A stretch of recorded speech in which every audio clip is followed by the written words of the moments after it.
Түркиянын Ялова шаарында атайын уюштурулган операциянын негизинде 7 өзбекстандык, 3 кыргызстандык кыз-келиндер куткарылганы кабарланды. Алар күч менен сойкулукка мажбурланганын 10 январда жергиликтүү Ихлас маалымат агенттиги билдирди. Жалпысынан 14 түркиялык жаран чет өлкөлүк кыз-келиндерди сойкулукка мажбурлаганы аныкталып, камакка алынган. Алардын арасында 4 киши мамлекеттик кызматкер экени айтылат. Тинтүү жүргүзүлгөн үйлөрдөн ондогон тапанча, 15 чөнтөк телефон жана акча табылган. Суракка алынган 19 жаштагы кыргызстандык кыз аны иштеткен кишилер боюнан алдыртканын, дарылануусу бүтө электе сойкулукка мажбурлаганын айтып берген. Куткарылган 10 чет өлкөлүк кыз-келиндер өлкөсүнө депортацияланганы кабарланды. Расмий маалымат боюнча Туркияда окуп иштеп жүргөн 25 миңдей кыргызстандык бар.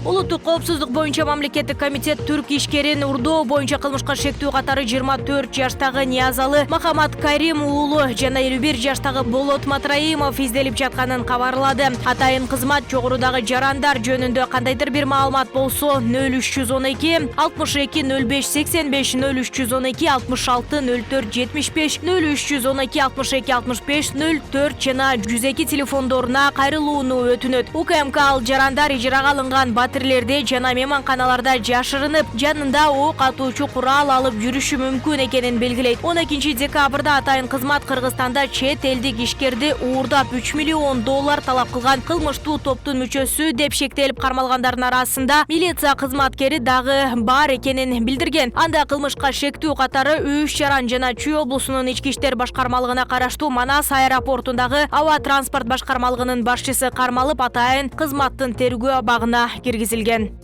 Кумтор иши боюнча кармалган мурдагы биринчи вице-премьер-министр Тайырбек Сарпашев жашаган жеринен кетпөө тил каты менен кое берилди. Анын бөгөт чарасы 10 январда каралганын 1 май райондук сотунан кабарлашты. 19 январда Сарпашевдин соту белгиленди. 2021 жылдын октябрь айында мурдагы чиновник үй камагынын талаптарын бузуп, кызматташуу боюнча өзүнө жүктөлгөн милдеттенмелерди аткарган эмес деген жүйө менен атайын кызматтын тергөө абагына кайра камалган. Улуттук коопсуздук боюнча мамлекеттик комитет Кумтор алтын кенин иштетүүдөгү коррупцияга шек саналып жаткан мурдагы биринчи вице-премьер-министр Тайырбек Сарпашевди былтыр 17 июнда кармаган. 29 июнда 1 май райондук соту аны үй камагына чыгарган. Кыргызстан Кумтор алтын кенин өзүнө алгандан кийин ага байланыштуу иликтөө баштаган. УКМК кен жаңы уюшулган учурда түзүлгөн келишимдерден тартып соңку келишим макулдашууларга чейин бардыгын изилдеп жатат.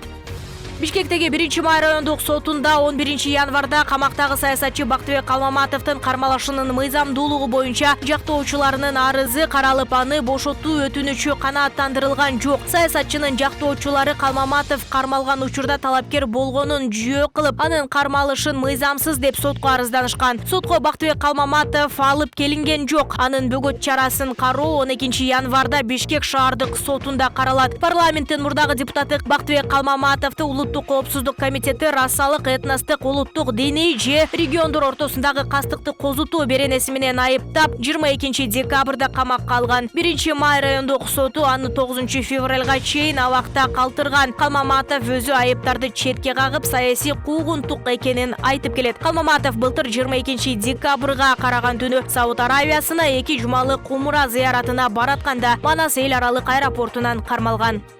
Кыргызстандын Алматыдагы башкы консулу Назарали Арипов аталган шаарда кармалган 4 кыргызстандык жаран 11 январда бошотуларын маалымдады. Алардын саламаттыгы жайында экени, тек жайы такталганын билдирди. Агалай казак бийлиги тополоңдордо чек санап 1990 жылкы Закир Юбуров, 1991 жылкы Хоров, 1987 жылкы Мачы жана 2001 жылкы Джиншанлоону камаганы белгилүү болду. Алматыда кармалган кыргызстандык музыкант Викрам Рузахунов 10 январда бошотулуп, ошол эле күнү Бишкекке кайтып келген. Кыргызстандын тышкы иштер министри Руслан Казакбаев Казакстанда кыргызстандыктардын 5 жараны кармалганын билдирген жана расмий Бишкек казак тарапка нота жөнөткөн. Буга чейин казак полициясы башаламандыкка тиешелүү деп шек саналып кармалгандардын арасында кошуна өлкөнүн жарандары бар экенин айтканы менен кайсы мамлекеттер экенин ачыктаган эмес.